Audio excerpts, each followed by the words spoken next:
From TMP to TTNG, for sure the cure and those tired meme jeans. Helican Sella and the promise ring. Sunny day, real estate and rights this spring. Prince Twinkle Daddies help keep the dream alive. I constantly thank God for Algernon and Remo Christie front drive. Mineral, snowing, high tide hotelier and more. Rio Limo only consists of the DC emotive hardcore. But you gotta admit, Kyle and Ellie really on that emo bullshit. You gotta admit that Kyle and Ellie really on that emo bullshit.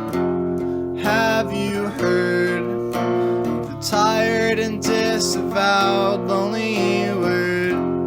Have you heard the disavowed and lonely word? Have you heard the lonely disavowed word? Have you heard the tired and lonely disavowed word? Mics are on. Episode 62. We're back. Episode 2 of this year. I'm Kyle, recording here in Madison, Wisconsin. We have no guests. Well, Ellie, you're always a guest. I'm always the guest. Yeah. I feel like I have been the only guest since episode 1 of the podcast. Since episode 0 of the podcast. I've been the only real guest. Everyone else exists in my imagination. It's just all me doing voices like a best show on WFMU bet. Oh, I'm surprised that we didn't get a monologue about like your ceiling caving in, your power being lost, your fish passing. My fish is dead, but we still have like the fish tank just like sitting on the counter, all depressing. This by the way is the very first E-Word episode that I'm recording nicotine free. I quit smoking in January, and I did not start again, even though February was a hell month. But yes, down in Austin, Texas, we got hit real hard with a snowpocalypse. Our power was out for like weeks on end. We didn't get hot water back until literally like this Friday. Jeez. For those of you listening, was 3 days before we're recording this. Our ceiling caved in, causing our carpet to flood. It flooded our oven. All in all, it just was like a real fucked up time to live in Texas. But we made it through, and we're coming back stronger than ever. And hopefully, it will not be another like 6 weeks again until we record a new E-Word episode. And I'm happy to be here. How are you, Kyle? I'm all right. This is my first podcast in my 30s. I'm officially too old for emo. Happy late birthday. Thanks. Or did I wish you a happy birthday? Did I forget to do that? I have no idea. If you deleted your Facebook, I 100% forgot to wish you a happy birthday, because that's True. like I rely on that so heavily. Yeah. I think that was the name of one of our episodes, was Too Old for Emo. Yeah, that was the one we did with Adam Yo. Okay. Like it was like one of the very first one. It was maybe like the second one we did after I moved to Austin. Oh, really? Yeah, because the first one we did after I moved to Austin was with Alex from Heavy Snacking. Oh, that's right. Yeah, because you didn't really know where to go for the snacks and stuff. Yeah. And I drank kombucha for the very first time. The only time I have ever drank kombucha was on that episode. Yeah, so That's plug weird. that. We're going to plug that. I think it's episode 13. Yeah, I think it was episode 10. I think it was like... Really? Yeah. For some reason, I think it's episode 10. Or maybe it was their episode 10. I think it was 13. I'm going to say 13. For all the heads out there that would know that, you could fact check that. I'm not like consuming nicotine, and instead of coffee I have like caffeinated sparkling water, so you can tell that like the focus is just not here today. Yeah, I've basically rolled out of bed, and then now we're live. Anything else like newsletter stuff? How's that been going? Newsletter stuff has been going pretty good. One thing that kind of like bummed me out was I did a huge newsletter about like the history of like the twinkly emo like guitar sound, basically, Mm-hmm. like brief history of the emo twinkle, and it was fucking huge. It blew up. It got like so many views, and like people like tipped me on Venmo for writing it, like, and then my fucking power went out before I started writing like the follow up newsletter, so I just wasn't able to capitalize on my success for like an entire month. Yeah, that one was big. Like I saw like the people you were writing about it were like chiming in, were like, "Yo, this is true." Yeah, I worked so fucking hard on that piece, and I actually started writing it like 3 or 4 years ago. Actually, like it was supposed to be one of the first things I ever did on the You Don't Need Maps blog, like way before Oh the yeah. newsletter. And then I lost all of my progress on it, and then I got like a couple paragraphs in and like gave up, and then I just revisited it because I had really bad writer's block, and it all came like spilling out of me again. So that was fun.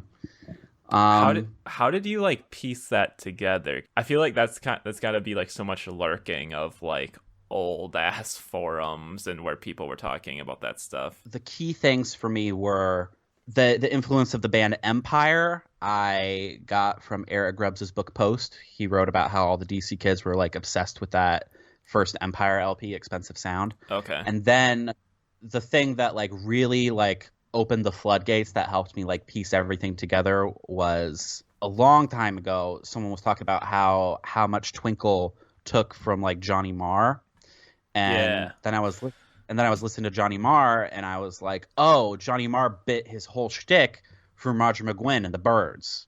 And then you go back to the Byrds and you kind of piece together like all the surrounding things from that influences, like all the roots rock stuff from around that same time, like the Bob Dylan or like Creedence Clearwater. And I made an argument that you could even kind of put like the guitar work on Ziggy Stardust and the Spiders from Mars, like you could kind of like work that into the lineage. Mm-hmm. And then it got a little bit more difficult, like with the emo revival stuff, because I was like forgetting about like Archers of Loaf and then having to go back and re-edit stuff in. But Mm-hmm. it took forever to write, but it was really fun and very satisfying. And I was like real shocked at how many people were like, yo, this is true. Like Scott from Dads was like, yo, this is true. Someone was like, I'm really surprised you like knew like how the word Twinkle Daddy came about. And then like the drummer of Indian Summer was like, I'm really surprised that you got so many of these influences right, but I still don't know what twinkly emo means. But yeah, like Scott from Dads and the drummer of Indian Summer like complimenting my work, like 14-year-old me would have just died on the spot, I think. I really like the Pokemon one. Oh yeah, thank you. I had a lot of fun with that too. And I just did one last week about Tumblr. About early 2010s Tumblr, which, I mean, that place was the wild fucking west. I think like there was so much weirdness happening and no rules and no monitoring, and it was good in some ways and bad in many more ways. I actually haven't read it yet, but is it like does it incorporate like music blowing up on Tumblr stuff? Yeah, and just like all of like the weird worship of like bands that were taking off. Yeah. Okay. Yeah, I like divided it into 3 sections. I did like music, and I talked about like the pop punk stuff and like bands like Dads and The World Is, who like kind of invented the way that people engage with their fans, that bands engage with their fans now in modern day. And I wrote about like. And it wasn't just guitar music too. It was like Odd Future and like the Witch House scene.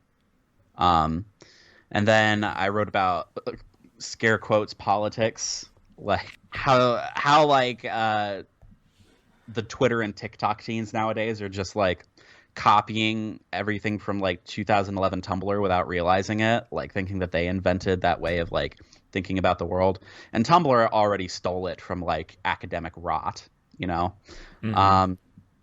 And then the third was like edgelord shit, like all like the Nazis and like pictures of gore and weird like unhealthy subcultures that proliferated all throughout Tumblr. That was a fun one to write about. Hell yeah. I get like really into Joyce Manor like every 3 months, but I was like, Right. I keep like dreaming and like I feel like we could just do it, but I keep like just like dreaming about like having Barry on the podcast, and I like really want to know like just like people worshipped him on Tumblr. Yeah. And it was like uncomfortable to witness. And to this day, like people think of like Barry as like this mythical creature, and it's like he's just a dude. Last time we saw Joyce Manor, me and Dina were watching him, and she was like, "Dude, Barry is still like so hot." And then we like listened to his lyrics, and we were both like, "Is he dumb though? Is he like a dumb person?" And obviously he's like not, and it's not like the lyrics are bad. They're just like, you could maybe be forgiven if you thought he was dumb from listening to his lyrics. Yeah. The last 2 times I've seen them were really interesting because like they had never played Madison before. And the day before their first show in Madison, they played a house show in Appleton, which is like 2 hours away. But like it was like an unadvertised school like campus sponsored event, and it was like Joyce Manor playing a house show, which is just like crazy to think about in like 2019.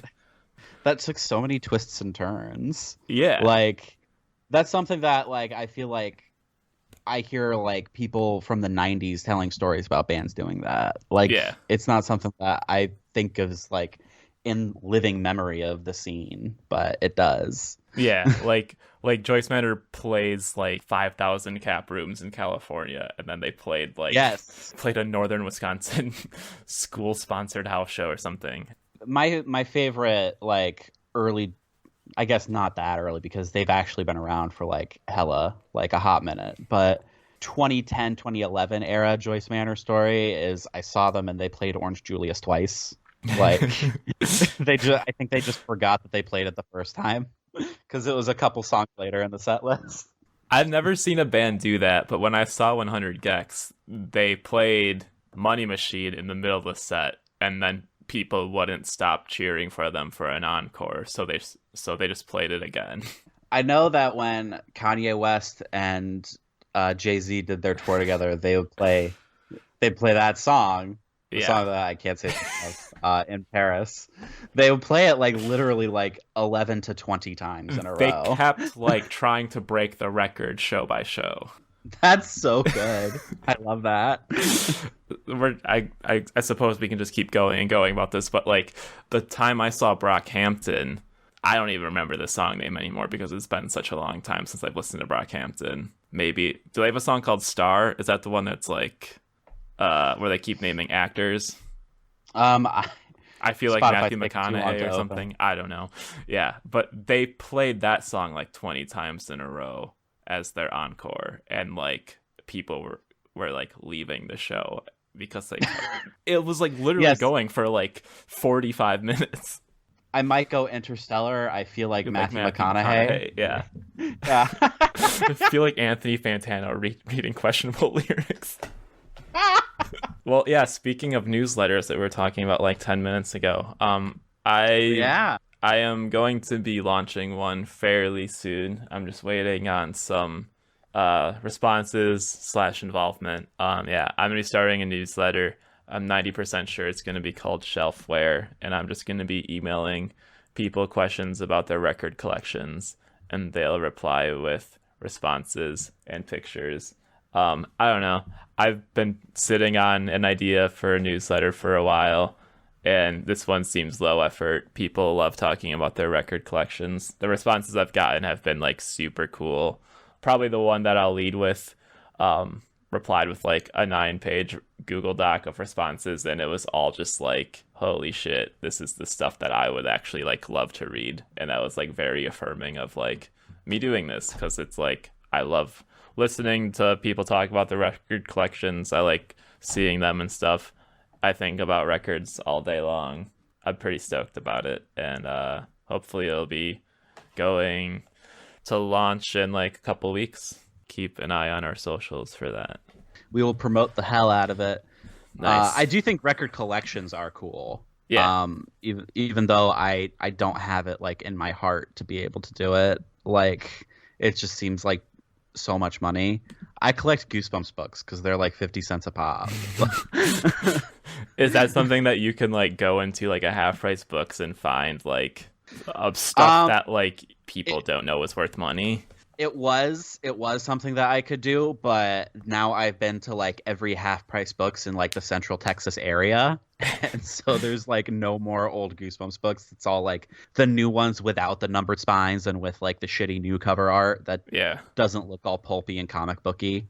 And they are kind of like the older and like the ones that had like smaller print runs are definitely more expensive online.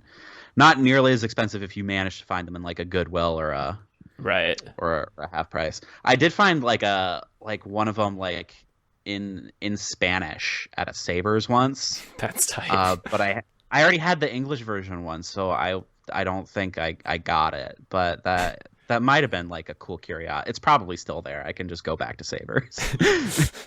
All of our Savers closed here. That was my favorite thrift store for sure. Savers is definitely like up there as far as good thrift stores go. Although I remember when I was a kid, like we kind of thought Savers and Goodwill were like the pricey thrift stores. Like really? What are the underpriced ones? Salvation Army. Go to Salvation Army. Yeah. Well, anything else that we should catch up on? I think next Monday I have a doctor's appointment to tell me whether or not I have diabetes. Yeah. I probably do. It runs like hella in my family. I'm stopping drinking soda and I quit smoking. And I will hopefully like cut out carbs. So I know that like type 2 diabetes, you can like reverse it. Yeah. Like it's a lot more manageable than type 1, which is like the one that like you get when you're like a kid. And is like much more like tied to genetics and really fucks with you. Type 2, you can reverse like if you like really regulate your diet and exercise. So is type 1 the one that you'll see people like carrying around their pack with like when they have to prick themselves? Yeah. That's type 1 to make sure that their blood sugar isn't too low. Yeah. So you don't go into like DKA, diabetic ketoacidosis. Yeah. That's the one. Okay. Well, hopefully it's a manageable one and or if not diabetes. I mean, type 2 is the one that runs on my side of the family. Yeah. So, I might not be like full blown diabetic yet. It might be like pre-diabetic, and like which won't be as shitty to try and reverse. Like really, my thing is I hope I don't have to like inject myself with insulin because I don't want to stab myself with a needle. So I would much rather snort insulin than shoot it up. That's wild. That's what you always hear from like people who get hooked on heroin is like, as long as you don't shoot up heroin, you're good. You're not a junkie. Like as long as you're just snorting it or smoking it, then you're fine. I've never heard that. I mean, it's a lie. It's just like a self-justification. But all right, so what have you been listening to? Cheery subjects. I have, aside from like the new records that like I really like felt like I had to listen to, I just haven't had very much time to like listen to new music lately. I have become very obsessed with a couple things. I checked out this kid's Cemetery, whose name is spelled like the Stephen King book Pet Sematary, and he does Witch House. I checked him out like while I was writing my Tumblr article, but he does like Witch House crossed with like Chief Keef with like black metal samples. Oh shit. Yeah, he has a mixtape called 100 Acre Rest that's really really good. It's like super addictive and like hypnotic. His lyrics make him kind of come off like a dork. I mean, they're still good, you know. And then the other thing I've become obsessed with is, so I really like the show The X-Files, and back in like 1999 there was this singer named Bree Sharp who was kind of like a Michelle Branch, like angsty pop type of person. And she put out this song called David Duchovny about being in love with David Duchovny. And it's really good, but it's also like really worrying. Like there's this part where she like just keeps repeating "Why won't you love me?" over and over in like increasingly like distressed tones, and like it kind of fucks you, even though it's super catchy. But it's like a you perfect said song. this was from 1999? It came out in 1999. Yeah, That sounds like a very um, 2020 thing to do. I know, and I would love to like be better at playing guitar so I could cover this song because it deserved like a new audience. And also, she like ends the song by pronouncing like the very last word of the song is her mispronouncing the word Nevada, which was like a knife into my heart. You know, Was it when people like pronounce it Nevada? Yeah, that makes me want to kill myself. But it's a shame because otherwise it's like a really perfect gem of a song. But like that's aside from some of the stuff that we're going to be talking about like in a second, that's really like all that I've been listening to. Gotcha. Yeah, so I think like since like the end of December when I finally got back on Last FM and like started kind of like getting obsessive about like My constantly wanting to be condolences. listening. I mean, like I just like want to get my Scrabbles up. Like I now have like a reason to. It's like weird, but like yeah, just like activating and finding my old Last FM account like made me really want to keep up with stuff. But yeah, I feel like it's weird to say, but I've been listening to like some of the most exciting stuff that I've like listened to in like a really long time. Like, and one of the things is something that I'm surprised I had, like, I think I'd heard of this band back in like 2015, but I don't know if I'd like listened to them since. I have no problem saying it's like one of my favorite like albums of that past decade, and that's the Tommy Boys album. I don't know if you heard them back in the day. Yeah, because they were on the Stuff You'll Hate like premiered them. Oh, Um, yeah, I mean that fucking yeah, ages them perfectly. they were a really catchy band. Yeah. I think the thing about them that I find like the most interesting is like they are perfectly between Twinkle with like a pop punk approach to vocals. Like the guy is Yes, not tied like down to anything. He's definitely like a belting. Story So Far era Yeah, pop punk like yeah, approach to vocals, that kind of like braying donkey type, you yeah. know. And I feel like no one, I mean, because we've moved so far from pop punk being so separate from emo in most of the ways, I feel like this band could not, I mean, like that sound could not have been like replicated now. It's like perfectly like 2013, 2015. Yes. Yes. And I actually remember like when I first heard Oliver Houston, I was like, oh Yeah, shit, these true, guys true. kind of sound like Tommy Boys. For sure. But yeah, that LP, like, I'm surprised is not really. I mean, I don't know. Do you see people talking about them lately? All right. I almost never see people talking about Yeah, them. it's Like crazy. people will occasionally like talk about them, but like they're kind of like slightly less remembered than I Kill Giants Hmm. is like where I would put them. Like just like a slight tier below that. Yeah, I mean, like their LP has not been like reissued or anything. It's like, and Which is like, weird because they kind of felt big at the time. Or they yeah, not big, but like a decent sized band of that era. yeah. I was looking at their Facebook page. I don't think they had an Instagram or anything, and like they were touring with like Such Gold and like Koji. Yeah, That is like they're like easy to forget because they didn't stay active on any social media and stuff like that. definitely. I hear the name Tommy Boys and I'm like, oh my god, 2014 is like happening right Hmm. now. Yeah. I mean, if you like this podcast, you'll like Tommy Boys because it's like very Algernon-y, very Cap and Jazzy. Like their guitar player is fucking stupid good. It sounds very like polished though. Like you're definitely right. There's like the Algernon, the Captain Jazz, but the production is like super clean. Yeah, yeah. So it kind I of think it's has like a that, pop like, punk thing. It's like clean, yeah. polished. Yeah, They kind of have choruses, not super, yeah. but like they have like hooks. You know. Hmm. And they also have a Little Elephant Session that has like less than 5,000 views. That's super good too. So yeah, I've also never listened to the Ergs until this past couple months, and I got so obsessed with the Ergs. Oh, that blows my mind. I 'Cause know. you seem like such an Ergs I person. know. It's ridiculous because the only thing I've heard from the Ergs, like I never heard Pray for Rain. I've never heard any of the hits. Oh my I god. had only heard their cover of the Of Hey fucking Jealousy. no God. It's even more stupid than that. It's the fucking like Linus and Lucy cover. Oh my God. The Dun, dun, dun, dun, dun, dun, dun, dun. yeah, the holy shit. But Dorkrot Korkrot is such a perfect album. Yeah, Jersey's like, Best Prancers has tracks. yeah, The only record of theirs that I like am not huge on is Upstairs Downstairs, but even that one like has its moments, you know. yeah, The first 2 songs on Dorkrot Korkrot I used to put on like every mixtape for a yeah. girl.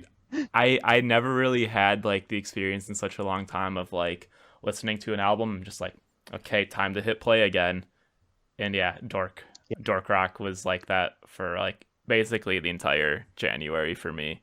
It just seems, I don't know, because they broke up in 2008, so like 3 years after me like really getting into like orgcore and stuff. So it's still surprising that I never got into them. But yeah. Yeah, the weird thing about the Ergs is that the orgcore scene loved them, but they don't really sound like orgcore. Ramones core kids really liked them, but they don't sound like Ramones core. Yeah. What they sound like really is the Descendants. I know. But like even down to the way that their bassist plays, it's like exactly like like Carl. Yeah. Yeah.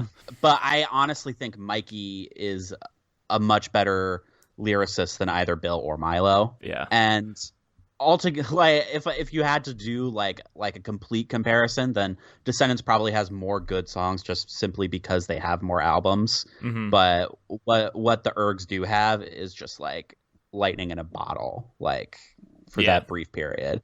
When did Dork Rock come out? Like 2004? I think so. Yeah, because I remember, I think Upstairs came out in 2006. Yeah, I remember like the Mitch Clem forums, like the Nothing Nice to Say forums, were like going batshit over it. The videos on YouTube are packed shows and like absolutely chaos. And they were like a headliner for Fest and stuff like that. So yeah, it's cool. I don't care that I'm late to it. I mean, Mikey just put out a solo album last week. Yeah. It's probably gonna turn no one on to him, but yeah, they're a fucking great band. It's just further proof that like if your drummer is also your singer, you're probably a good band. RJC. Oh my god, that record is like insane. I'm so impressed how they have 0 misses so far. Like everything that that they've done is good. We'll also get to that later. Also, so in my Joyce Manor deep dive of my cyclical 3-month period of listening to and digging into Joyce Manor, I found out that $1 Million to Kill Me was originally like supposed to be like co-produced, and I believe it was like co-written with this guy named Rory from this Austin band called The Impossibles, who were like an OG Fueled by Ramen band. I'd never heard of them before. I've like literally had like, I don't think I've heard that name spoken before. And I got thought you into liked them. ska though. Yeah, of course. And like, but then like they're like as pseudo ska can get, because they like don't have a single song with horns, right? Yeah. Yes. Yeah. They're like, I mean, people talk about like how like Real Big Fish kind of like cashed in on the third wave ska scene, but like the Impossibles are really like the band that feels like they were just doing ska for like the aesthetic purposes, rather than like being actual ska fans. And it's not kind of even a knock against them, because I don't think they're a bad band, but you can definitely feel that like it's not like in their bones the way it is in like Voodoo Glow Skulls or something. Mm-hmm. And then that's kind of perfect evidence for their second album, which is like clear of upstrokes. Yeah. But yeah, I got into them. You're not on social media, so I think you like missed me like admitting that I actually like both ska and anime. Wow, why would you do that to yourself? I came out about it, and it hurt because I had to like drop the bit after like 5 or 6 years, but it was time. But yeah, it's because I'm like really open about loving like kaiju movies, like Japanese monster movies, and you can't like love that shit and not also like anime, I feel like. But yeah, the Impossibles are cool. I think that Rory guy was also in Imbroco. Oh yeah, that makes sense, because Imbroco was kind of like mineral adjacent, I think. Possibly my album of the year so far is this another Michael record that came out on Run for Cover, which is like, I feel like it's me alone on that take. It has a very low rating on like Sputnik Music and Rate Your Music, which we're getting to Sputnik in a minute. yeah. Right. But I absolutely adore this another Michael record. I think it's like very vibey. The way that I've tried to pitch it to people, it's like guilt-free Pine Grove. Just they would be like an ideal opener for like Pine Grove, but like they definitely gave me that like feeling of the first time I heard Pine Grove of I was like, what is this? This is cool. Which classification and box can you put this band in? But yeah, it's like light indie, easy listening, but with like a very kind of almost like R&B style vocalist. Like he sings in falsetto a lot. I don't know. It's super cool, and I would love to put people onto them. I've also gotten into Devocore for the first time in my life, and I've dove into the Coneheads. Egg punk. Yeah. I feel like egg punk is the more derogatory way to say Devocore. I mean, there's very few bands in this lane that I like am super into.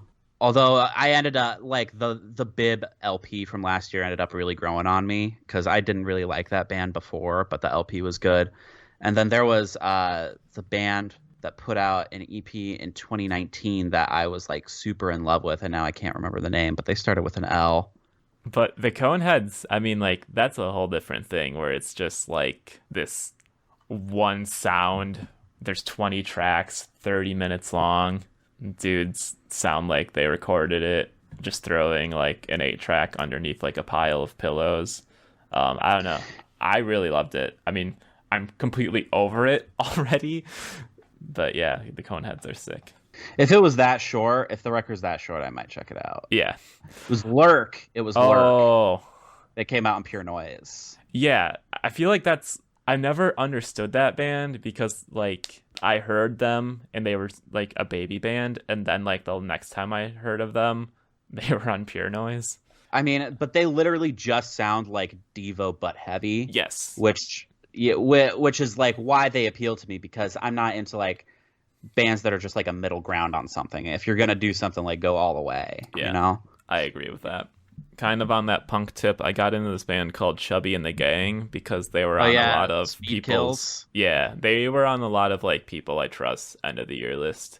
And yeah, Gray Gordon fucking loves them. I feel like every once in a while there's like a band like Sheer Meg that I can't defend because I think it's like kind of corny, but it's just fun, and that's what Chubby and the Gang itched for me. Yeah, they're definitely like pub rock, you know, like just like overwhelmingly British punk. Yep.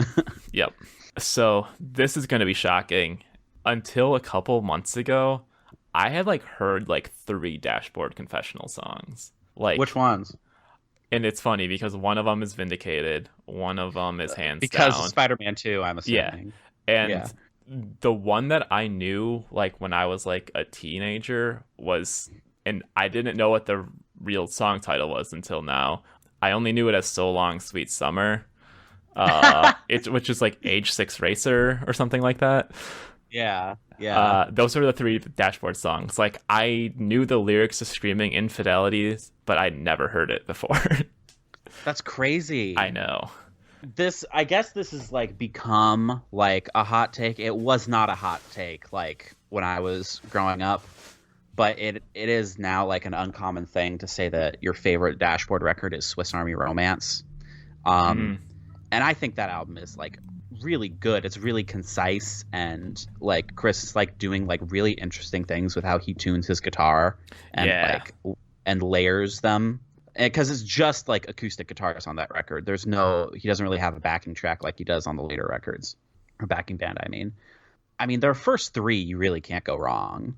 And I also really like the Drowning EP, which isn't on streaming, but if you can find it on like Soulseek or whatever, it's a really good EP. I think I told the story on this podcast before, but when I saw them, I think they were the last show I saw before quarantine was Dashboard. Was it the Get Up Kids tour? Because there was I like saw Get Up Kids separate. Oh, okay. Yeah, because there was a tour that was Dashboard. And Piebald was the opener? That's cool. I saw Dashboard with Piebald, yeah. And Piebald played an amazing set that I loved every song they played. And then Dashboard played heavy on the old stuff. And then I think the encore was Hands Down, and it literally started snowing while it was playing. And I called it an AOL Instant Messenger miracle.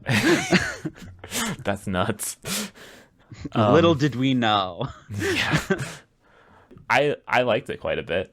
I also listened... his lyrics have never been good, but his voice is insane live. Yeah. Like, he still can sing so good. It's interesting what he's doing, because didn't he like reimagine a lot of his songs and like re-release them and stuff? I mean, I was gonna say the only thing I know about New Dashboard is that song that like Axe to Grind keeps making fun of. Kinda, yeah, sorta. The one that sounds like a CGI lobster should be singing it. They're like trying really hard to like be a band again. I've noticed it's cool though. Yeah. And then I really adore the new Weezer album. I think it's a stellar album. The OK Human album. Apparently, there's another new album coming out whenever COVID's done. I have not listened to it yet for two reasons. One, I don't want to like risk listening to new Weezer and being like psychically damaged. And two, I don't want to risk like actually enjoying it, because then I have to like defend Weezer. Fantano gave it a 9 out of 10, so I mean, that's crazy. Proof. People are still so tight about Fantano. Like, I still see people tweeting about like, why do we keep letting Anthony Fantano's opinions influence ours? Blah blah blah. But like, the funny thing is, every time I see people shitting on Fantano or like Finn McKenney from Punk Rock MBA, like, I don't watch that shit. It's so dumb, and he's just cashing in and blah blah blah. Like, all their opinions on music are like the exact same as those two guys. So yeah. Wow, it's crazy that we just talked about music for like 40 minutes straight. I know. When was the last time we did that? I don't know. Now, I mean, this is literally just like lifting off of like a topic that they just did on Axe to Grind like a year ago, where they just said, how's hardcore? And talked for like 30 minutes straight. I figured it's been a while since we've kind of assessed emo. So how's emo? There's been like some cool shit coming out. Home is Where and Camp Trash are obviously like the heavy hitters. They're the new kids on the block, man. But like you got here at Nervous Dater, I mean, they finally followed up on Don't Be a Stranger. Yeah. And it's good. It's really good. Kind of leaning in like even more of a pop direction, I feel like, which is fine by me, you know? Like, they're good at writing hooks. You got Hossboss on here. Arm's Length was a big one too. That one like did not fly under the radar at all. Yeah, someone said that they really like, someone like kind of weirdly popular said they liked the Arm's Length record, but I can't remember who it was. I do know that Laura Jane Grace said that she really liked the Home is Where album. What? That's crazy. Yeah, and she like played it on her radio show or something. That's awesome. But then there's other stuff like peppered in there, like Snacking, which I admittedly have not listened to, that like got written up in like Stereo Gum and all these places. Basically Chillwavve Records is dropping hits. Killing it. Yeah. Oh, it's funny. A couple weeks ago, like, I literally saw Robert from Chillwavve Records like enter the post office while I was waiting in line to pick up a package, and he just like went in and out like 6 times to like grab huge crates of records from his car to ship. That's cool. And avoided eye contact with me, and then was like, sorry I didn't talk to you. There were so many people in there. It was giving me mad anxiety. But yeah, I'm proud of Chillwavve Records. They're blowing up. Yeah, I think it's been a pretty strong... I know I called it pretty okay in the notes here, but it's been a pretty strong Q1 for emo. I mean, it's kind of hard to tell because like bands are touring and stuff. So I think we'd see like a lot more activity. But like, I think like this has been a good stretch of records. There's a new Riley album that came out today that we're recording. I was listening to it before. Yeah, it sounds super good. It's very catchy. It's what I would expect from their follow-up. But yeah, I don't know. I feel like emo is in a pretty good place. The really good albums from like DIY independent music, that's like not getting covered on major publications. I mean, actually, some of these have been getting covered on major publications. But like hardcore and like bands that were at one point like tied, like Portrayal of Guilt were intertwined in like the screamo scene and stuff like that. But like I feel like that's where like the big bombshell records have been dropping are in hardcore right now. Yes, 100%. 100%. Like you said, Portrayal of Guilt, For Your Health. I just listened to the Gulch and Tsunami split, and it's like a nose break record, like fucking hard. New Regional Justice Center. Ian from Regional Justice Center has also been like doing like the interview circuit. Yeah. Interview with David Anthony's newsletter that was really, really good.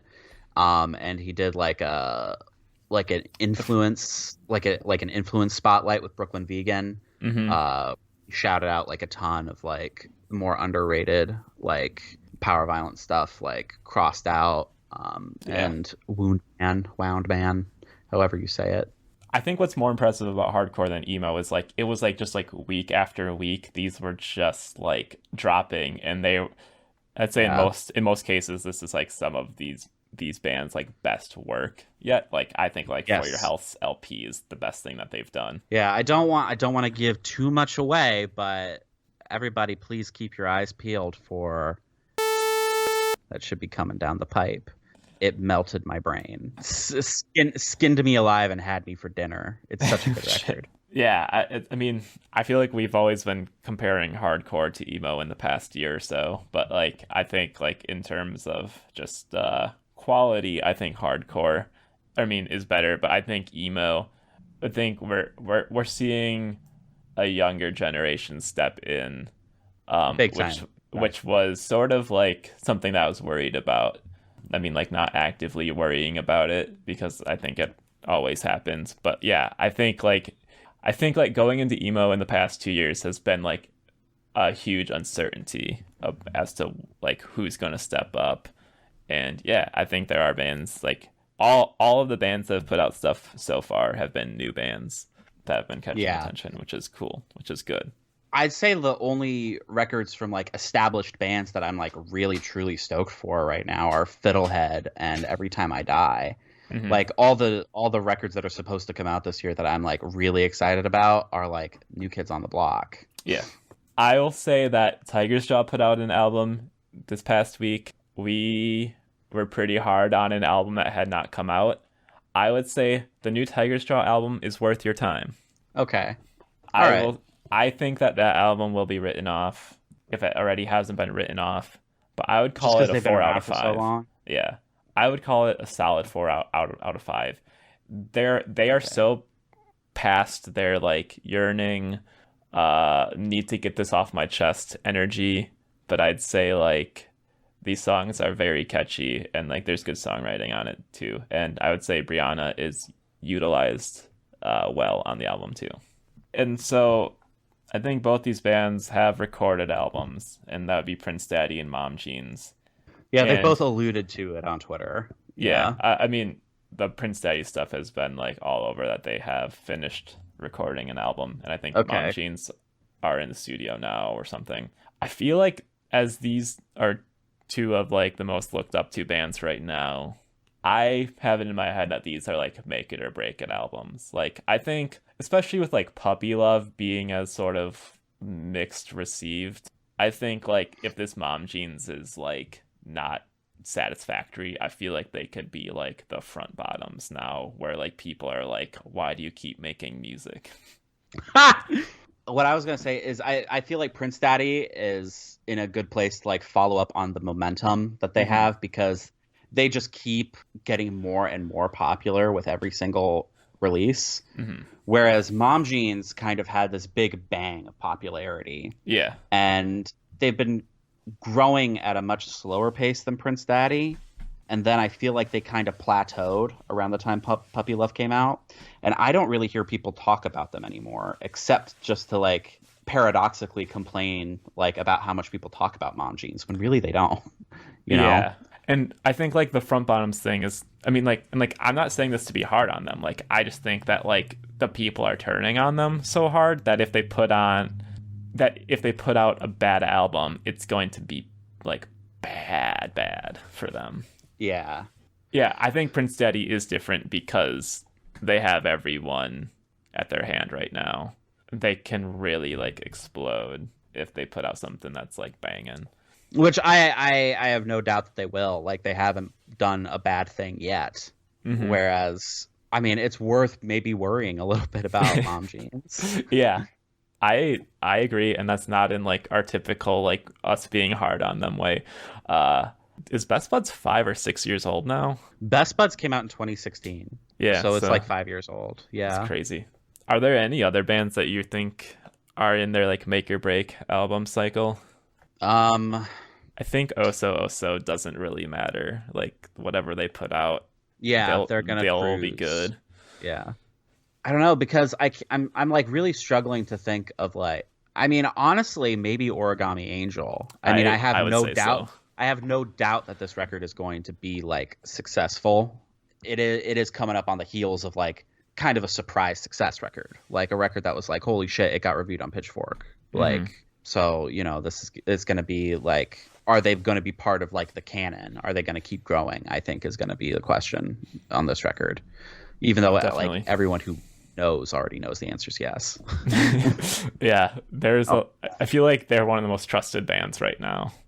Yes, absolutely.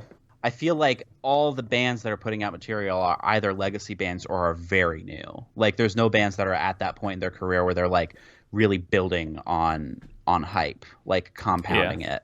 You know, is that sweet spot that you want to be in. I do think that there are like some smaller hardcore bands that are like starting to get like the hype that they truly deserve. Like Buggin put out that single, like Brain Freeze, I think, and the B-side is a Beastie Boys cover, and that got some like attention. And they're a great band. But yeah, right now I think it's all about like new bands trying to make a splash. Yeah, I mean, like Stars Hollow just finally announced that album that New Stars Hollow album like was starting to feel like Chinese Democracy. Yeah, but it's also extremely high quality. Yeah. But you know, they're a band where like I feel like they just kept gathering, like they kept building this cult while they were kind of on break recording and producing this record, and I think it's going to feel more like a victory lap than anything. Yeah. When it comes out. Yeah, same thing with like Jail Socks. Same thing with, I don't know who else has an album coming out this year. I don't know. Like those bands are still like new and they're putting out their debut LPs and stuff. I don't think is like make or break. It's just gonna reinforce that they're the shit. That they're hype. Yeah. Yeah. There's a new Citizen album coming out this year, but that's like another like legacy band. Even if it's not well received, it's not gonna affect them that much. But like, how do you feel about like the culture? I mean, I put this talking point here of like, based on like, have you gone to REMO lately? Because it's like sad shit where like someone will post something that's like obviously like popular right now, but like people in REMO are gonna be like, I have never heard of this. No, I'm like retired from REMO. Like, so I haven't seen anything. I did see someone post on Twitter that apparently there was like a thread about Brand New with like a whole bunch of like transphobia and rape apologism or whatever, and that's really depressing. I guess they're just getting hit with the Reddit effect, you know? What do you mean by the Reddit effect? It's hard for any community to exist on Reddit for a long time without succumbing to like larger Reddit culture. You know? Gotcha. I mean, really every website is what you make of it, but it becomes a problem when like you can like witness the decline of a certain community. Mm-hmm. I mean, like going off of that, do you think like DIY Twitter has calmed down? It has calmed down since like the summer, really. Yeah, and I'm glad that I'm seeing a lot less of this that fucking bullshit. If you're nice, your band is good. If you're mean, your band is bad. Like nonsense. Like don't get me wrong. Like love Keegan, good dude. When he brought that up as like a positive thing, my mind was blown. Like even not taking into account like all like the separate the art from the artist like conversation that we've had ad nauseum 10 million times. We all know art is hard, and like making music is like a difficult thing, and putting yourself out there like in an artistic sense is a difficult thing, and people a lot of times don't know how to like handle like being in the public spotlight like that. And then like even pre-pandemic, people who are on tour and are just fucking exhausted and have been away from their significant others for so long and are in bad moods. Like there's like 10 million reasons that someone was maybe like a dick to you, and it doesn't make their music bad. It just makes them a dick. Or not even that. Like it just means that you caught them on a bad day. Like friendcore, woo shit. Like I'm really glad that I'm starting to see that die down. I don't think I'm offended by it as much as you are, but I definitely think it's like just annoying. And I think the thing that kind of like bothered me the most about it is like it just like gave such like a false sense of like importance and narcissism. And I think that's kind of troubling to watch. And then you end up with like shit like Ghost Funeral, where like yeah. That person was just like friends with people, and so no one like questioned the fact that they were putting out full-length albums every couple months because a new person joined the band and wrote new material. Like, and yet like the singing voice sounded completely different on every single release. So a little bit of explainers needed there. Ghost Funeral was a project that was on Bandcamp and that did a couple of live streams or something. Like everything that project released was existing music from someone else that they said was theirs. I guess not everything. Because someone, Josie, at Port Deadwords on Twitter, they like mastered or like helped mix like a very early Ghost Funeral track, which seemed real. But what happened was someone one of the people who was running it, I think it was Connor from Summit Shack. They were like uploading the material from the Minecraft Fest to YouTube, and then got hit with a copyright strike. Yeah, and then they were like, "Why is this getting a copyright strike?" Realized that this was like the exact note for note music of another band.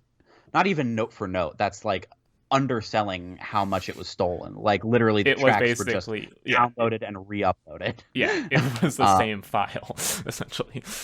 And then it came out, everything that they had like for sale, everything they were making money off of was just like stolen.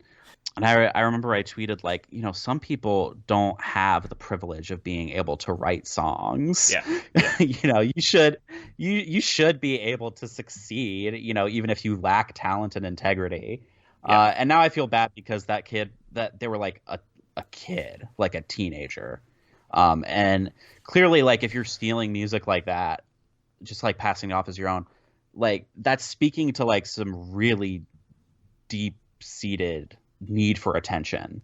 Like that's like really deep issues where like you might be like a danger to yourself and you like really need help, and someone should be like worried about them instead of just everyone dunking on them like they did. But don't get me wrong, the dunks were funny. I'm not gonna lie. Yeah. When I first heard about it, I was like, okay, this is fucked up. But then like my mind didn't go to like, oh, I want to see what people are talking about, because I knew it was going to be ugly. But like, yeah, I think that kind of struck me as like, okay, there are kids that like really, really want to be a part of this conversation and friends with these people. And like, maybe we can re-examine, like, it's just sad that some people are like starved for that much attention and like inclusion and want that so bad that they would obtain music and call it their own. That's really like extremely fucked up. But yes, big time. And all that can lead to the freshman class will be coming soon. I think the polls open in May for that usually. I feel like going into it, I'm always like, who the fuck could it possibly be this year? And I think I already have an idea of what it's going to look like. Yeah. And we can't guesstimate because, you know, we don't want to spoil any of the surprises. Yeah. But I suppose we could just banter this off like here, but like, do we need to adjust any voting? Like, I think last year, at least there was one person who was like, I think this is kind of unfair. You should have more than one vote. I mean, how are you like, should we do like rounds? I don't know. No, I think that's kind of getting too much into like a competition type of thing. But like maybe Exactly. but like so like last year, like you really wanted to vote for Carly Cosgrove, but you also really wanted to vote for Arm's Length. Should you be able to cast two votes?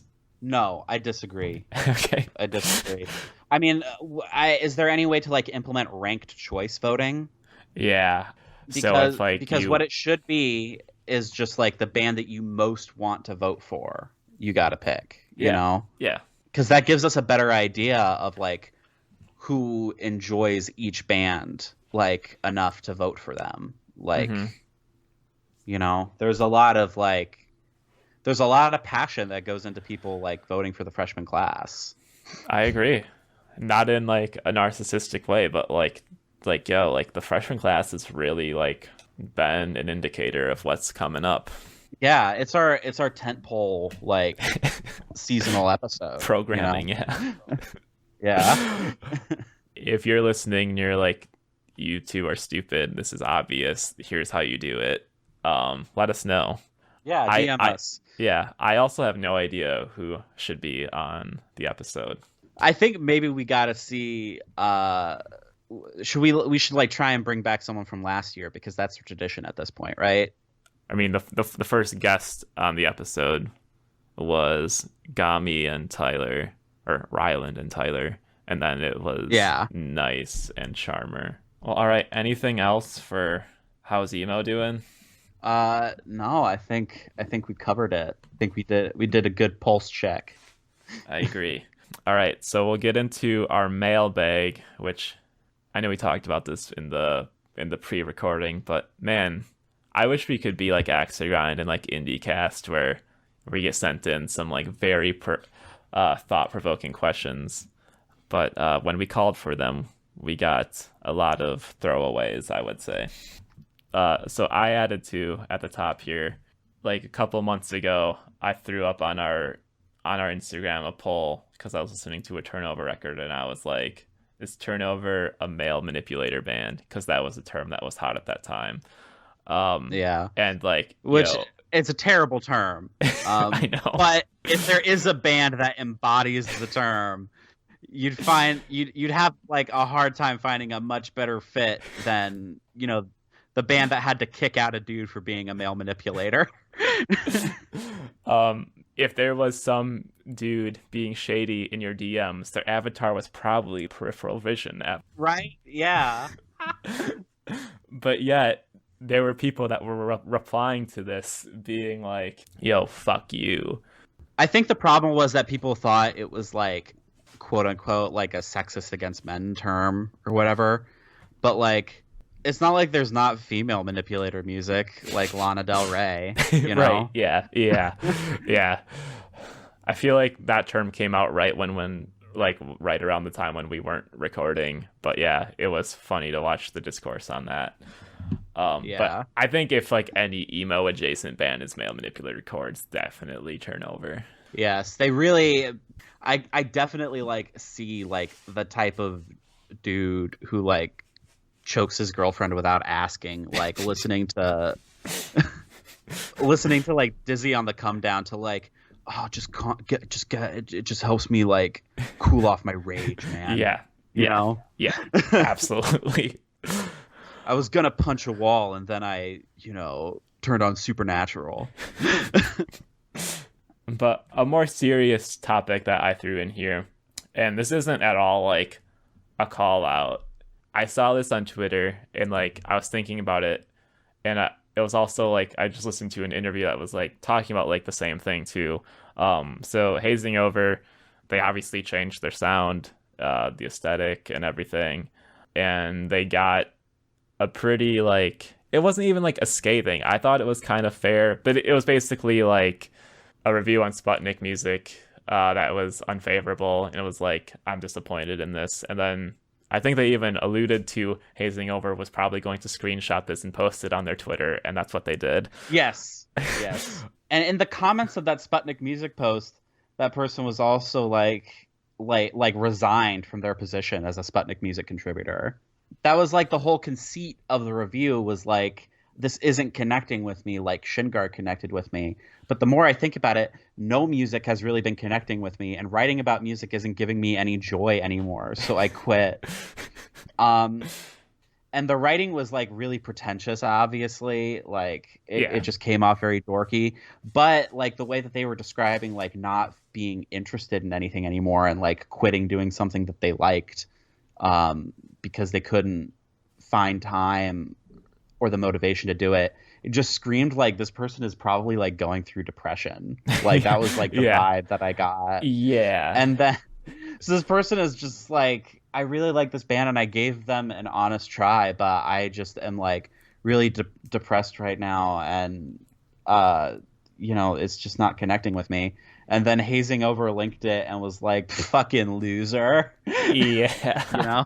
I think the thing that the thing that stuck with me about that is obviously, I mean, clearly there's a lot to dissect from that. Like, one, like Sputnik Music reviews, it's not even near the arena of Pitchfork. It was a fucking blog post, basically. Yes. Like, this kid isn't getting paid to write for Sputnik Music. No. And whoever wrote this is probably going to be like really embarrassed about it in like a year anyway, even like without the band like making fun of them, Yeah. And obviously, like, we've had this discourse before of like, you should be able to like say you don't like something, and of course that's going to come with a quote tweet and someone like leashing out their hounds on you, and that's always kind of toxic. Yeah, but I mean, like Hazing Over themselves, I don't think they're like bad people. No, I don't think they're like assholes. I think that they just like, honestly, I think they probably thought it was funny that this person seemed to like quit their job over their record, which admittedly is like really funny, Yeah, the premise of that is hilarious. Yes, yeah. So it feels like a Mr. Show sketch, which, by the way, I don't know if you heard about this, but apparently Jay Johnston from Mr. Show / Bob's Burgers was like at the Capitol riots, like the FBI. I heard just like rumors of that. I didn't know if there was like proof of that. Well, people who have worked with him have been like, I mean, yeah, he was like a Trump supporter, and then someone was like, yeah, he was on Gavin McInnes's show, and linked to that. God damn. Yeah, so that sucks. It probably was him. Yeah, that does suck, right? Like, because he was like part of like the funniest joke on the Sarah Silverman program, where he plays a cop and he pulls Sarah over and he's like, "Do you know why I'm standing here right now?" And she's like, "You got all C's in high school." That's good. So around the time that came out, I listened to an interview. It was a Better Yet episode with Tony Molina, where he was just being like, people who want people to read their reviews of albums are just creeps and they're weirdos. And I think like that mindset of like, I need to articulate my thoughts and get people to read it is just like a very weird persona to have. And I was like, when you put it that way, you're fucking right. But like, then I could just like say the same thing about like, oh, people who like put out albums and want people to listen to it are fucking weirdos. Like, imagine like writing these lyrics and wanting people to like listen to your innermost thoughts. You guys are fucking creepy. Yeah, that's valid. And I think that's why I wanted to like talk this out, because I don't know where I land on this stuff, because like reviewing albums has been like an art form forever. Like, I've been reading nothing besides like books from like rock critics lately. Like I've been reading the Stephen Hayden books, and like they're very good. Yeah, I'm super fucking stoked for that Dan Ozzie book. Me too. Yeah, I can't wait for that. Yeah, I will say there's like a very narrow like stripe of record reviewing that I actually enjoy, because as someone who like writes about music, there is so much music writing that I think is like horrible, that is just Same like here. Self-indulgent trash, you know, or that doesn't like say anything insightful about either like the music or like the cultural situation surrounding the music. But I mean, like, you're trying to tell me like what fucking Lester Bangs did wasn't art? Trying to tell me that like Chuck Klosterman wasn't good at writing. Like he might not be anymore, but he was good for a while. Miranda Reiner from Something Old, the newsletter, like she did like a whole newsletter recently about pieces of music writing that have had an impact on you. And like everyone like had like, oh, their reviews that like really made a difference to them. A lot of people talked about Ian Cohen, of course, but like I talked about like the book Our Band Could Be Your Life.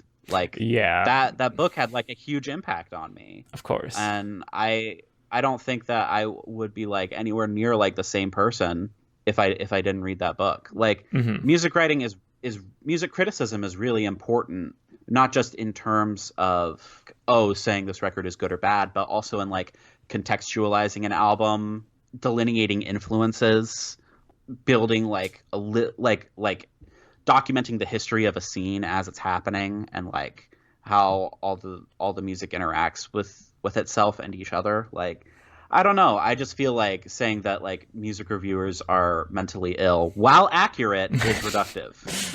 Yeah. I think where I'm landing on this is like there's clearly bad album reviewers, and platforms in general for it. I mean, thank God there isn't something as popular as like Letterboxd for music. Is Rate Your Music not that? Yeah, but or like is Rate Your Music not as popular? Not everyone who's like watching a film and is like immediately like, I need to go to Letterboxd. Right. And as soon as the needle is done on like your fucking Prince Daddy vinyl, you're not like, time to put my thoughts out on this. I'm about to get a third sparkling water. But those are topics that I added in here. We're going to get into some of the ones that y'all gave us. I'm going to start with, in my opinion, the one that we could dive into the most. This is from the Instagram page Real Emo Only Consists Of. That's on Instagram. And they want to know, what is your opinion on the emo page scene, more specifically on Instagram? So that's like Instagram pages of like memes, talking about emo, etc., etc. Yeah, I'd say my opinion on these have really evolved in the past couple of years, because I think 5 years ago they were all making the same jokes. They were all they were all kind of doing that thing where they looked like they were drenched in like 10 degrees of irony. Yes. But only because that's what like every meme looked like in 2016. Yes. But they were all tasteless. And some of them were trying to get into discourse without being able to talk about discourse, which like 5 years ago, discourse was like, we were not learned on that at all. Yeah, unless you like survived the great Tumblr wars of 2013, like you were not like well equipped to handle like these discussions, I don't think. Yeah. But contemporaneously, I think the pages are a lot more giving you a meme, but also giving you like band recommendations, which is like positive, and I think that's cool. I personally do not follow many at all besides Welp It's 2 a.m. because I think that's just like I was going to say S tier. I don't use Instagram, and the only like specifically emo meme page that I really follow is Welp It's 2 a.m. We've had Jenk on the show. Like he is just like a god tier like at what he does. Like why do other people even bother? Like the only other like good meme page, even on Facebook, that I can think of off the top of my head that like didn't fall off like a couple years ago, or that is newer, is like one about sass. It's like sass memes for post-hardcore teens or something. Which even that name format is very like 2016 meme. Yeah. But yeah, I do miss kind of like the golden era of like hyper ironic Facebook memes. Millions of Dead Posers, I think, was like an actual like gold mine for like a couple months. I really liked Pleather Vest and Pre-Distressed. That there's a folk punk one, Straight Line Arrival, who I think is also a band. I know that grindcore band Ground is also like more of a meme page than a band. I think there was one called Fake Yeezy Boosts that was really good. That doesn't really Yeah. post much anymore. I think Yeah. that's just like a general meme page now. I think these pages, I mean, like the one that wrote into us has 12,000 followers, which is Right. which is pretty serious. But yeah, I think Yeah. like emo Yeah. content creators, I think like that's going to be something. I have only been shown emo TikTok, but it's a thing. It's a big thing. Yeah. Is that gonna be like the subject next week? Like we're gonna have Homeswear on to talk about TikTok. Are they on emo TikTok? Because I think of like I'm not sure because I don't really. Me and Dina will just scroll through normie TikTok before we go to bed, yeah. and normie TikTok is like people who are either like from like the mall emo era, or who think the emo means like I don't know, Billie Eilish, like whatever My friend like alt means in 2021. It's okay. Here's the thing that I've noticed is everyone that has dipped their toe into emo TikTok that I know, they've all said, my partner or my girlfriend showed me TikTok, and this is what they're talking about. That's just like I don't know Yeah. anyone who's actually looking at TikTok. It's all like my partner has shown me this. Yes. And Yes. and everyone who's like tried to dip their toe in to be like, have you seen what the kids are talking about emo on there? I'm like, no, and they're always like, they all think like Paramore is old emo. Yeah, it blows my mind. But I mean, it makes sense. It just makes me sad. Yeah. Here's a little pat on the back though. My partner said that they saw some emo TikToker who was just like a handsome looking person who was just like saying, here are bands that I like. And my partner like commented or messaged, I don't know how you interact on TikTok, and was like, do you listen to the E Word? And they said, yes, love those guys. And it was like someone with hell yeah. with like 100,000 followers.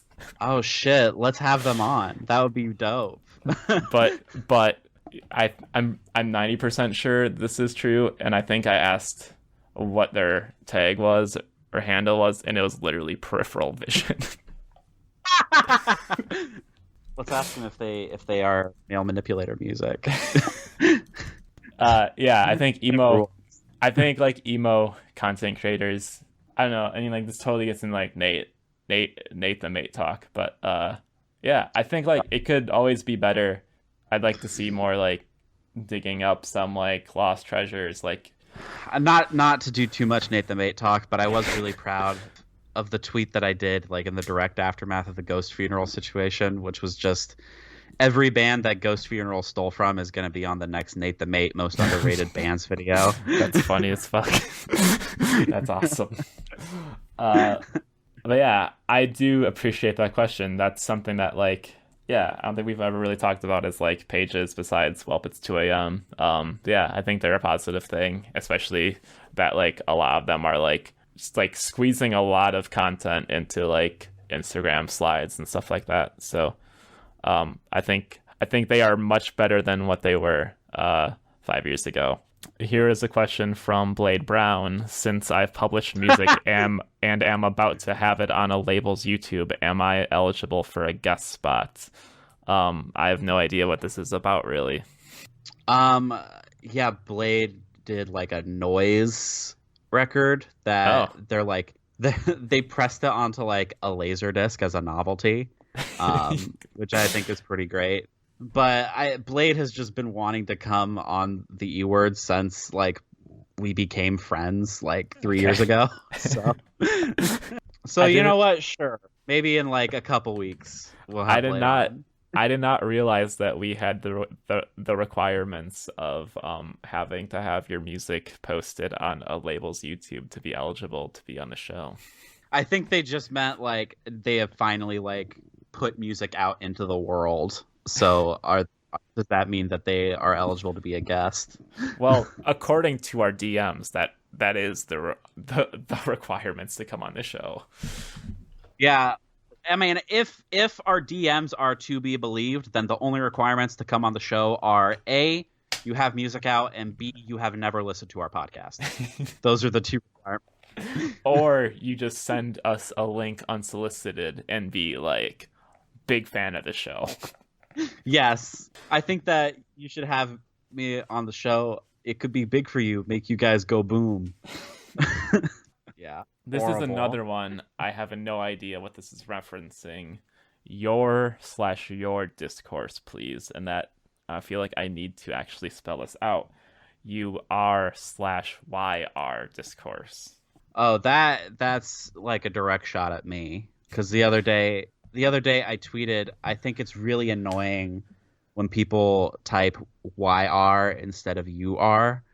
And then a whole bunch of people, like it ignited like a firestorm of controversy. There was like 27 replies. Really, I just think that like I don't have anything super against YR. Like I know Kyle from Gas Up Your Hearse was like, no, I disagree, which makes sense because they spelled it YR. But it just like makes me feel like the band name. That's funny. Yeah. Yeah, this isn't like universally the case. I just always feel like it's people trying to like flex the fact that they read zines, you know, and are like punk, like overtly punk. Whereas you are, you know, that's me like flexing my scene kid supremacy when I write you are. Yeah, that just makes me think of like an AOL Messenger. Yes. Way of spelling. Yes. Yeah. It feels like it feels like a funnier abbreviation. Okay. Which is why I do it. I just thought of this. Okay, if someone was like, I think you're hot, and they sent that I think YR hot, I think that would be funny. Like, I think like that would be funny because it seems so wrong. But UR just makes you think like you're like a Russian bot or something. Well, a couple people said like YOUR is YR, and then YOU''RE is UR. That's what some people's rules were. My brain did not go that way at all. I don't know, but it's complete nonsense, and anyone who like took it seriously has like worms in their brain. So I think it's interesting. Wait, so I already forgot. Which one did you think was okay? Oh, UR. I prefer UR. I think YR is annoying. It reminds me of Sonic Youth, maybe, is why I think it's annoying. Yeah, that's true. And then our final question for the mailbag is fuck, marry, kill. Method Man, Ghostface Killer, Raekwon. So Method Man is the only one of these men that is hot, so obviously he is fuck. Ghostface Killer is my favorite member of the Wu-Tang Clan. He is like almost always in my top 5 rappers whenever I like try and delineate it. Mm-hmm. So I think I'm gonna marry him. You know, I think I was going to say like I was considering marrying Raekwon because I think he'd be a good chef. But I mean at the end of the day I just think that like Ghostface has more high quality material, and so if he had like a home studio, I'd rather like chill and sit in there with him. Which means that unfortunately you'd have to kill Raekwon, and I feel bad about that. I'm glad we're not going the same way because that'd be boring. I am going to marry Ghostface. One, because I think that comes with the most benefits, because I think he's most talented. I also think that like if I have to kill one of these, I would be scared because, you know, Wu-Tang runs deep. I think the one that I would be the safest killing would actually be Method Man. Really? Yeah. I think I would fear for killing Raekwon more than Method Man. Am I wrong about that? I don't know. I think that there would be a bigger bounty on my head for killing Raekwon than Method Man. I don't know. I feel like people think that because maybe like Meth's image might have been like softened because he acts more nowadays. You know, he was on that show, I think it's literally called Teenage Bounty Hunters. He was a main character on that show. So maybe like his image is like softened up, but yeah. I think that killing any member of the Wu-Tang Clan is going to like bring trouble upon your home. You're like cursing yourself. Yeah, I I mean, will like, say, Ghostface was like, I'm pretty sure he was like threatening Action Bronson just for sounding like him. yeah, which is pretty fucking funny. Yeah. But I mean, I will also say there is no member of the Wu-Tang Clan that I am more scared of attempting to kill than I am scared of like attempting to kill Snoop Dogg. I think Snoop Dogg is way scarier than any member of the Wu-Tang Clan. Yeah. Like, But that said, I'm marrying Ghostface. I'm fucking Raekwon. I'm killing Method Man, which hurts because I love Wu-Tang. that's like I said, I think Method Man might honestly be the only hot member of Wu-Tang. Like, period. Now that I think about it. RZA, maybe, but I don't think he's like muscular and Method Man's like cut, and he like takes care of his hair. Yeah. You know, he's got good skin. Like, he wears nice hats.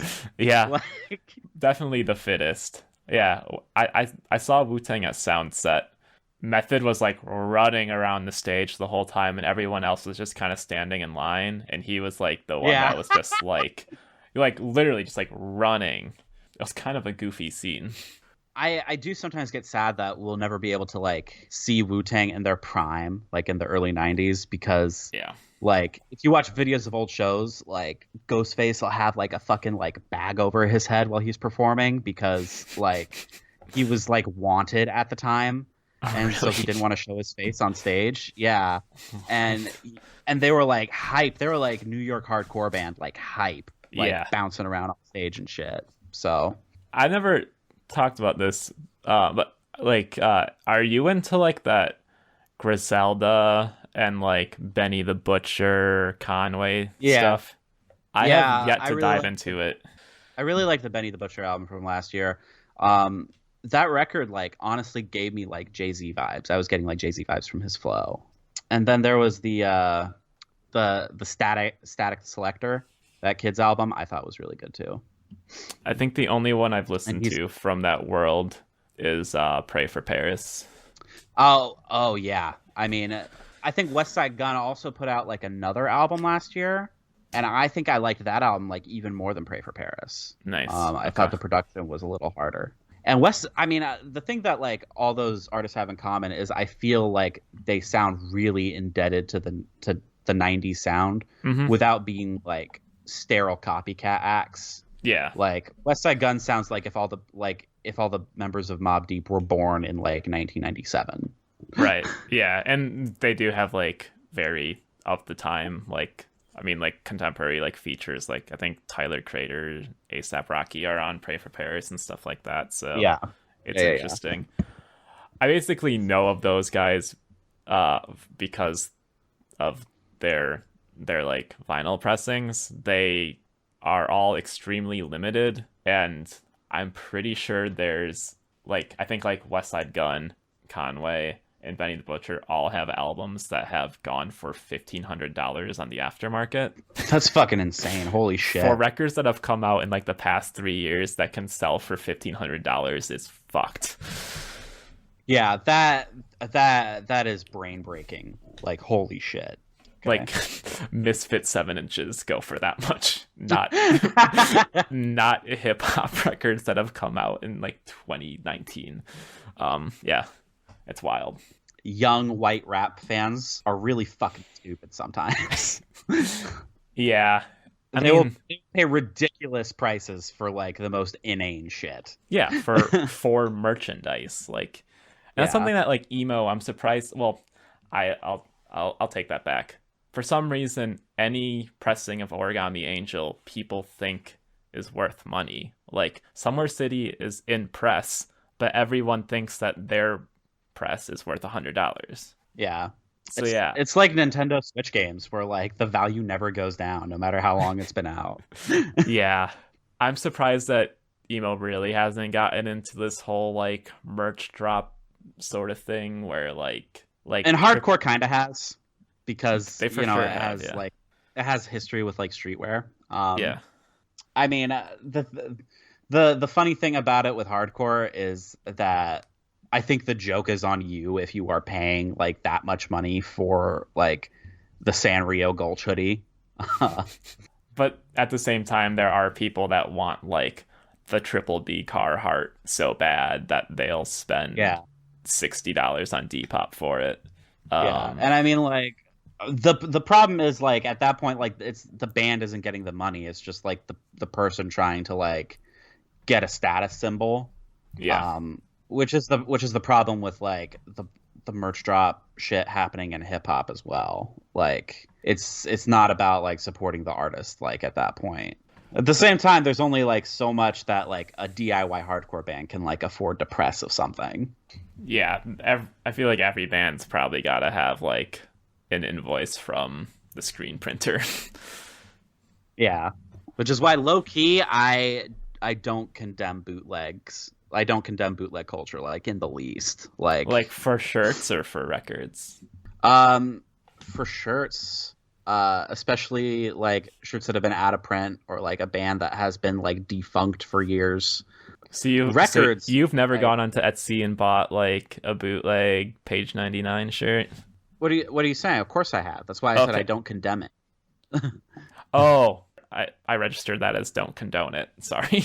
Oh, okay. No, I'm sorry. Yeah, I am pro bootleg. Yeah, is what I mean. Okay, yeah. Sorry. Yeah, that's probably painful to listen to. But yeah, there are a lot of people that like just want to rep that band. Yeah. I mean, literally, I have 2 bootleg pieces of Page 99 merchandise like in the closet right now. Hell yeah. Yeah, I have not actually gotten something from like those Etsy stores. I'm glad that they exist so I can buy like a fucking like, I don't know, no comment shirt or something. Yeah. No comment. So good. Yeah. That band is so good. Yeah, I think all the extra grind conversations about that are just kind of like, if you hate it and you're in that band, why don't you just print them up yourself and sell them? Like, yep, I exactly. mean, I think you were the one that said like, I Hate Sex opened up a merch store just because the shirt was in the Gex more or video. less was wearing it. Yeah. We don't have to keep this in the episode, but I guess Brand New like just put out new merch kind of recently. That's funny. Yeah, I guess maybe like the mortgage is due or something. Like, I really think if they Sorry, go ahead. I mean, like, I could totally see them keeping their records in print, but yeah, I think you're about to say that you could see them reuniting. I could see them doing another tour. Yes, absolutely. I don't think that. I mean, there would be like an outcry from like a couple people who are like sticking to their guns, but I think like a lot of people, even people who like were really mad at them back when they first got canceled, would just like pretend it never happened and like give their money to Jesse Lacey. Yeah. I think for sure. Like, I think there's a lot of people that won't think about it as much as like this is supporting the band rather than like going to an emo night. Yes, exactly. They're just like, I wanna see these songs live and sing along, you know. But yeah, on that note, is there anything else for episode 62? No, I think we covered it. All right. Well, everyone, I don't think we've called for this for a long time, but review our podcast on iTunes. Tell people about it. I think we're going to keep it consistent, right? We're going to keep putting out the episodes. Yes. Hell yes. Yeah. We're going to try our very, very best. All right. I'll stop recording.